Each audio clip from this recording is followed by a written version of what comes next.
و در همه میخوام که در خانه هر یک شهروند تاجیکستان خوشبختی و خوشنودی و فیض برکه ریزه و در روز عید قربان گناه همه ما و شما را خداوند ببخشه.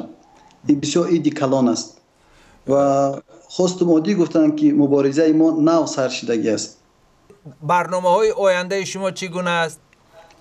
و من خواستم گفتن برادر عزیز که گفتن نمیتونم از که در کدام کشور هستم از سبب یک مقدار تیاری دیدن ما در مسئله برآمدهای ما، به خاطر که امروز ما یک مقدار کارهای کرده استیم که مردم رای یک آزادی را پیدا کنند، خوشبختی آبادی بشه مقصد.